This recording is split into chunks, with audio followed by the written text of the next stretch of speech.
छत्तीसगढ़ के एक ऐसे शख्स के साथ बैठे हैं जो कुछ दिनों पहले तक न विधायक थे न सांसद थे, लेकिन अचानक सांसद बने और अब केंद्र सरकार में मोदी मंत्रिमंडल में मंत्री हैं। मैं तोखन साहू ईश्वर की शपथ लेता हूं कि मैं विधि द्वारा स्थापित भारत के संविधान के प्रति सच्ची श्रद्धा और निष्ठा रखूंगा। जय जोहार। फोन किसका आया था आपको और पहली प्रतिक्रिया क्या थी? संगठन से फ़ोन आया था कि सांसद जी कहाँ हो, कि आप माननीय पीएम जी के निवास में आपको आना है। घर में तो ढोल नगाड़े बजने शुरू हो गए थे, हमारे साथी वहीं थे आपके घर में। तो ये सब आप लोग बताए होंगे ना।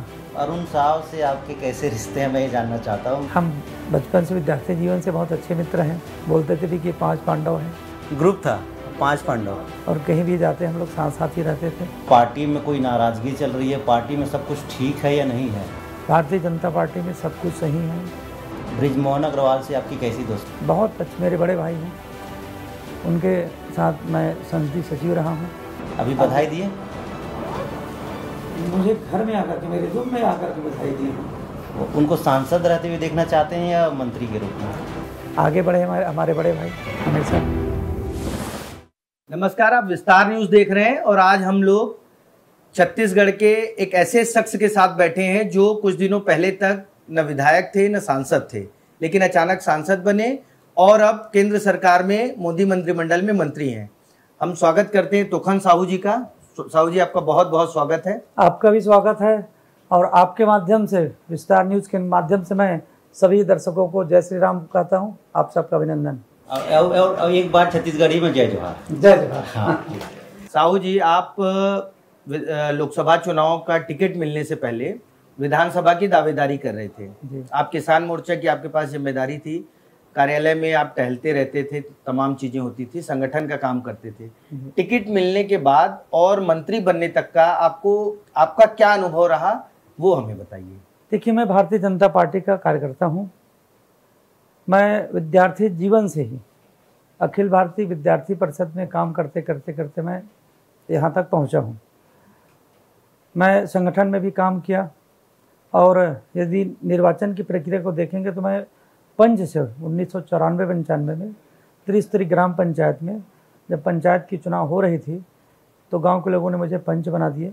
तब से मैं काम कर रहा हूं और तब से संगठन और साथ साथ जनप्रतिनिधि के रूप में पंच, सरपंच, जनपद सदस्य, फिर मेरी श्रीमती जनपद अध्यक्ष रही। 2013 में मुझे पार्टी ने टिकट दिया, मैं विधायक बना।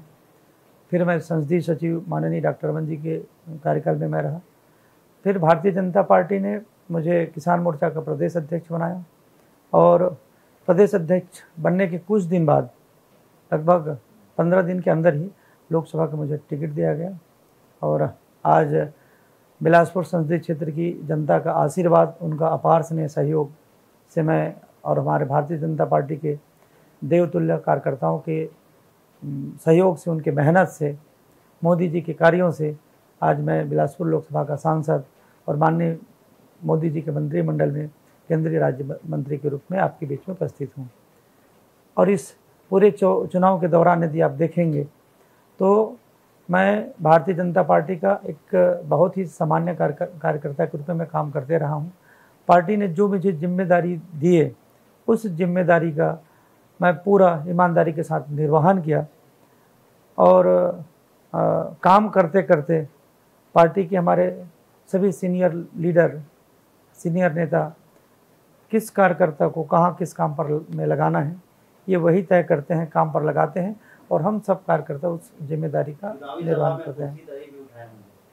निश्चित रूप से मैं चीट बांटने का काम, पहले तो, अब तो ये कंप्यूटर में चीट प्रिंट होकर के आता है, चीट में लिखना, दीवार लेखन करना हाथ से, तो ये सब काम हम लोग किए हैं। अच्छा, शपथ से पहले की बात करते हैं थोड़ा हम कि यहाँ सांसद बन गए और सभी सांसदों को बुलाया गया दिल्ली जी। तो उस समय मन में तो चल रहा होगा, टीवी में भी चल रहा था कि बृजमोहन अग्रवाल, संतोष पांडे, विजय बघेल, ये सब मंत्री बन सकते हैं, प्रबल दावेदार हैं। तो आपके मन में किसका नाम चल रहा था? देखिए, मेरे मन में कभी था नहीं कि मैं ये मंत्री बन जाऊं, और जो मन में जो सच्ची बात है वही बता रहा हूं। ये तो आप मैं छत्तीसगढ़ की जनता का और बिलासपुर संसदीय क्षेत्र की हमारे मतदाता भाइयों बहनों का, आप सबका आशीर्वाद है कि मैं केंद्रीय राज्य मंत्री के रूप में मैं शपथ लिया हूँ। मेरे मन में नहीं था कि मैं मंत्री बनने जा रहा हूँ। फोन किसका आया था आपको और पहली प्रतिक्रिया क्या थी? संगठन से फ़ोन आया था कि सांसद जी कहाँ हो, तो मैं बताया कि भाई साहब मैं छत्तीसगढ़ भवन में ठहरा हूँ और वहीं पास में मंदिर है भोलेनाथ जी का, और 9:30 बजे के आसपास की बात है, और स्नान करने के उपरांत मैं दर्शन करने गया था। तो मंदिर के प्रांगण में पहुंचा था कि मुझे कॉल आया कि आप माननीय पीएम जी के निवास में आपको आना है, और पूछे कि और कोई परिवार से कोई आए हैं क्या? बोला कि नहीं, मैं तो अकेले आया हूँ। तो ठीक है, आप प्रधानमंत्री निवास आइए। तो मैं जो नियत समय बताया गया था उस समय पर मैं प्रधानमंत्री जी के निवास में पहुँचा। तो वहाँ पहुँचने के बाद मुझे पता चला कि मुझे मंत्रिमंडल में शामिल होना है।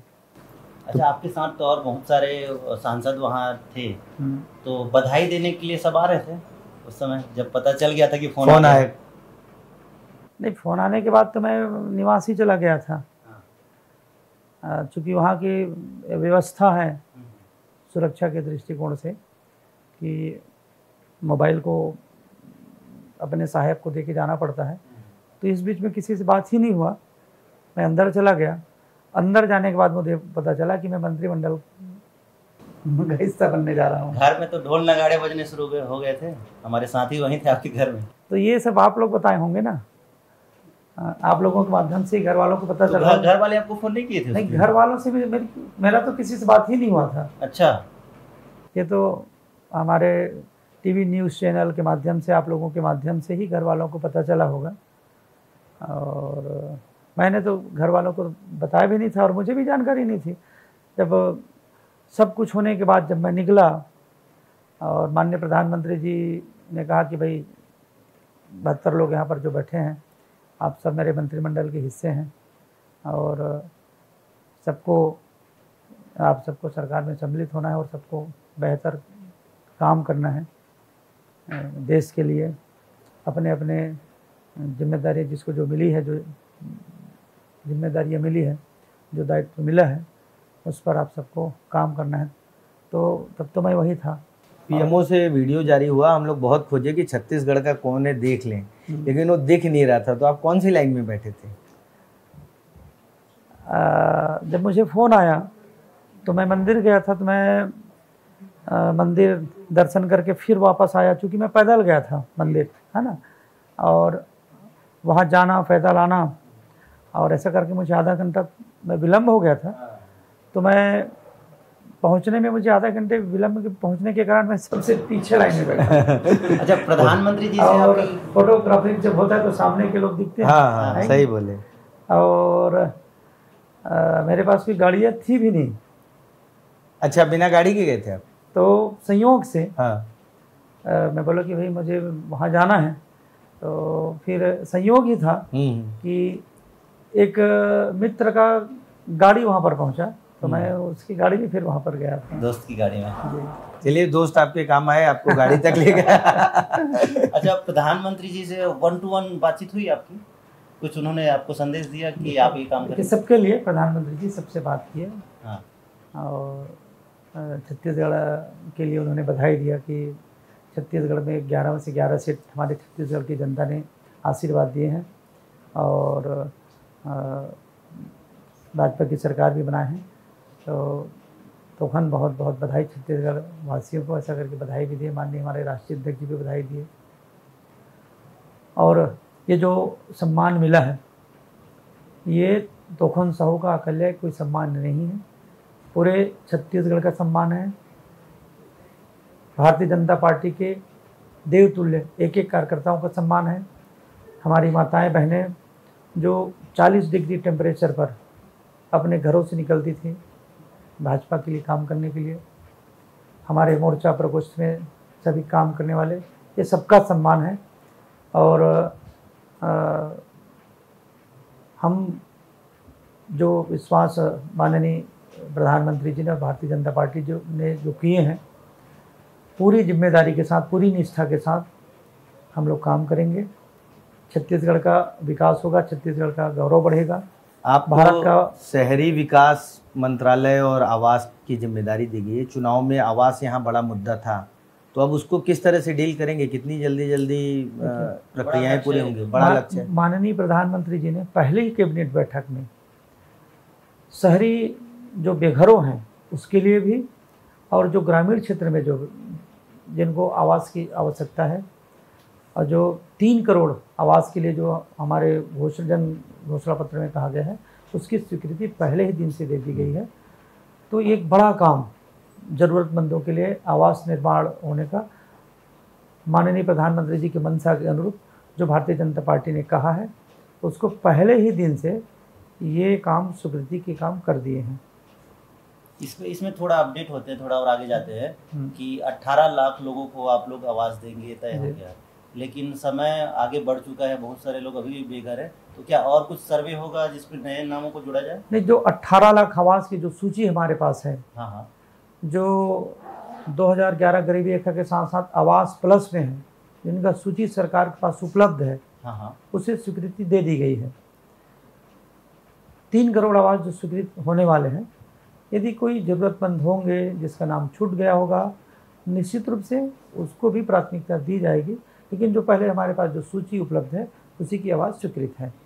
अच्छा, जो 18 लाख उनको तो मिलेगा ही? हाँ, उनको मिलेगा ही। हाँ, और जो नए जरूरतमंद है वो सूची हमारे पास उपलब्ध है। हाँ। डबल इंजन का फायदा होगा उन लोगों को। निश्चित रूप से डबल इंजन की सरकार है, और जन आकांक्षाओं को पूरा करने के लिए भारतीय जनता पार्टी की सरकार, माननीय मोदी जी की सरकार और श्री विष्णुदेव जी की सरकार ये करेगी। स्मार्ट सिटी को लेकर बात होती है, मोदी जी का ड्रीम प्रोजेक्ट था। अपने यहाँ भी रायपुर है, बिलासपुर है, नया रायपुर है, स्मार्ट सिटी। अब उसमें और क्या, किस तरीके से आप लोग काम करेंगे? क्योंकि स्मार्ट सिटी जिस तरीके से जो परिकल्पना थी, वो मुझे नहीं लगता कि, या लोगों को नहीं लगता कि अभी उस तरीके की स्मार्ट सिटी बन पाई है।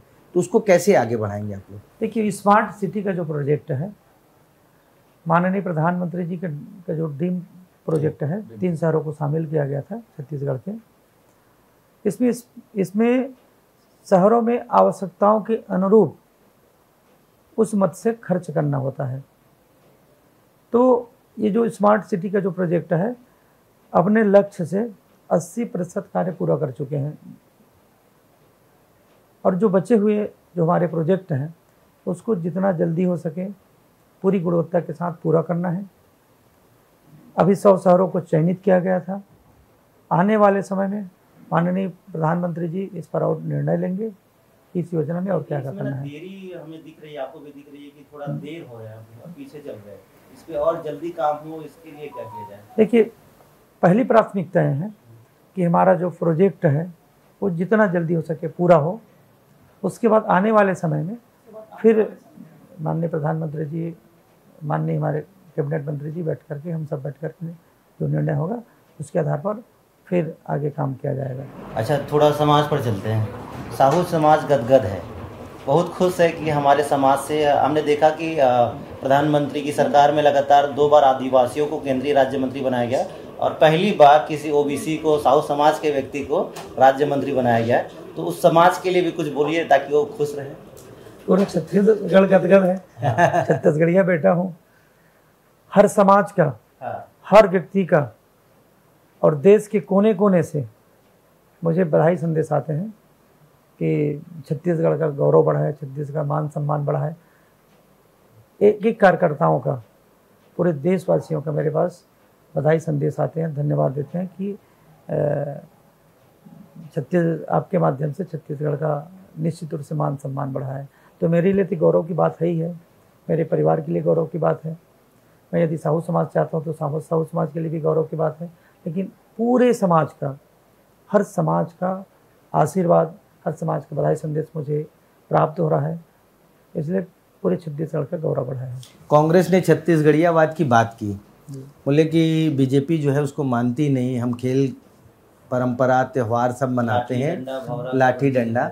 और अब जो आपकी भाजपा की नई सरकार आई है, उस छत्तीसगढ़ियावाद को पूरी तरह आत्मसात कर लिया है। आप हों या विष्णुदेव साय सरकार के बाकी मंत्री हों, सभी लोग छत्तीसगढ़िया हैं। तो क्या लगता है आने वाले समय में यही इसी तरीके से चलेगा या छत्तीसगढ़ी होना कितना जरूरी है? देखिए, हमें अपनी मूल संस्कृति को हमें आत्मसात करते रहना चाहिए, वही हमारी पहचान है। कांग्रेस पार्टी केवल दिखावे के लिए कर रही थी कि ये, आप ये बताइए, क्या हम चीला भूपेश बघेल की सरकार के आने के बाद खाना शुरू किए? तो घर में अभी भी बनते रहे, रोज बन रहा है चीला। क्या गेड़ी भौरा, अरे हम गेड़ी भौरा चलाना, कबड्डी खेलना, बाटी खेलना, यही तो हमने किया है कि, है ना। तो ये क्या कर रहे थे कि दिखा रहे थे कि भैया हमारे आने के बाद सब हो रहा है। अरे भैया, जब से धरती है, जब से छत्तीसगढ़ है, तब से ये लोग कर रहे हैं। तो भारतीय जनता पार्टी दिखावे के लिए कोई काम नहीं करती। कांग्रेस पार्टी दिखावे के लिए बोल रही थी कि ये हम लोग छत्तीसगढ़िया हैं, और छत्तीसगढ़िया दिखावे के लिए करके छत्तीसगढ़ को लूटने का ये लोग काम कर रहे थे। आपने लूटने की बात की, आपके भी डिपार्टमेंट में बहुत सारी चीज़ें, जैसे स्मार्ट सिटी में करप्शन का इशू आया, कोयला और चावल ये अलग करप्शन है, लेकिन आपके डिपार्टमेंट से जुड़े करप्शन भी बहुत बड़े पैमाने पे छत्तीसगढ़ में सामने आए, तो उस पर कुछ एक्शन लेंगे, क्या करेंगे आप? ये भारतीय जनता पार्टी की सरकार है, माननीय नरेंद्र मोदी जी की सरकार है। कहीं कोई करप्शन करेगा, कोई गड़बड़ी करेगा तो कोई बचेगा नहीं। हमारी जीरो टॉलरेंस की नीति है, और मोदी जी के आने के बाद आपने देखा होगा, भारत का मान सम्मान, भारत की गौरव, भारत की विरासत, भारत की संस्कृति, भारत की सनातन संस्कृति पूरे विश्व में स्थापित हुई है। भ्रष्टाचार पर नकेल कसा गया है। अब भ्रष्टाचारी भ्रष्टाचार करने से डरते हैं, क्योंकि जेल जाना पड़ेगा। कोई भी व्यक्ति यदि भ्रष्टाचारी करेगा तो बचेगा नहीं। रवि जी, आपको छत्तीसगढ़ी में भी सवाल कर लीजिए। अरुण साव से आपके कैसे रिश्ते हैं, मैं ये जानना चाहता हूँ, क्योंकि अरुण साव और आपके बीच की दोस्ताना मैंने सुना है कि बहुत अच्छे मित्र हैं आप दोनों। हम बचपन से, विद्यार्थी जीवन से बहुत अच्छे मित्र हैं। हमारी मित्रता को सब जानते हैं, और मित्र तो एक ही मुंगेली से दोनों जन पावर जोन में हैं, एक सेंट्रल के और एक स्टेट के। मुंगेली इस समय पावर जोन हो गया है। सब जनता का आशीर्वाद है। कोई किस्सा है उनके साथ आपका, कि कोई कहानी ऐसा कि आप दोनों साथ में रहे होंगे और उस दौर की बात आपको हमेशा याद आती है, उसको भूल ही नहीं पाते हो? देखिए, हम विद्यार्थी जीवन में, हाँ, हम 4-5 लोग, 5 लोग एक साथ रहते थे। हाँ, और कभी 5 में 4 एक अलग हो जाए ऐसा होता नहीं था। ग्रुप था, 5 पांडव का ग्रुप था। बोलते थे भी कि 5 पांडव हैं, और कहीं भी जाते हम लोग साथ साथ ही रहते थे। तो 2 तो आप हो गए, बाकी 3 और हैं। नूतन उपाध्याय जी हैं, हाँ, अरविंद उपाध्याय जी हैं, रघुवीर सिंह ठाकुर जी हैं। ये हम 5 लोग साथ साथ ही रहते थे। जितनी बदमाशी करना है 5 मिल के करते हैं। पढ़ाई करना, हाँ, सामाजिक काम करना, पार्टी का भी काम करना, हम सब साथ साथ करते थे। आपके परिवार के सदस्य भी विद्यार्थी परिषद और इससे जुड़े हुए हैं, आपके बेटे भी अभी शायद कॉलेज में हैं, वो भी कुछ इस तरह का है, तो क्या परिवार भी आपके साथ साथ राजनीति में सक्रिय है? क्योंकि पत्नी तो सदस्य, जनपद सदस्य रही, जनपद अध्यक्ष रही हैं, बेटे वगैरह। बच्चे लोग पढ़ाई कर रहे हैं, और बाकी सब अपना काम कर रहे हैं। राजनीति में सक्रिय रूप से कह दीजिए केवल मैं ही हूँ। मैं ही अपने परिवार में पहली बार पंच बना। मुझसे पहले मेरे परिवार में कोई पंच नहीं रहे, पंच तक के नहीं बने। और ये मेरे ग्राम का, मेरे गांव वासियों का, मेरी मातृभूमि का, उनका सब सहयोग आशीर्वाद रहा। अच्छा, घर वाले या बच्चे कोई भी राजनीति में आना चाहे तो उनको स्वीकार करें? देखिए, बच्चे अभी पढ़ाई कर रहे हैं, और मैंने शुरू से मेरी मानसिकता रही कि पढ़ाई करें, अपने पैर पर खड़ा हो, राजनीति की कोई बात नहीं है। एक ज़रूरी सवाल जो अभी सबसे ज़्यादा चर्चा में है कि क्या पार्टी में कोई नाराज़गी चल रही है, पार्टी में सब कुछ ठीक है या नहीं है? भारतीय जनता पार्टी में सब कुछ सही है, कहीं कोई नाराज नहीं है। हम सब लोग मिलजुल करके काम करते हैं। भारतीय जनता पार्टी कार्यकर्ताओं की पार्टी है, जिस कार्यकर्ता को जो जवाबदारी मिलती है, जो जिम्मेदारियां मिलती हैं, अपनी जिम्मेदारियों का निर्वहन करते हैं। और भारतीय जनता पार्टी एक टीम है, हम टीम भावना से काम करने वाले लोग हैं। अभी ये जो बलौदा बाजार वाला हिंसा हुआ, इसमें माना जा रहा है या कहा जा रहा है, आरोप लग रहे हैं कि बीजेपी सरकार कानून व्यवस्था को ठीक करने में सफल नहीं रही, उनकी लापरवाही के कारण से हिंसा हुआ है। देखिए, हम सब बाबा गुरु घासीदास को मानने वाले लोग हैं। बाबा गुरु घासीदास ने सत्य और अहिंसा का मार्ग, मानवता का, समरसता का संदेश दिया। हम उसको नमन करते हैं, प्रणाम करते हैं।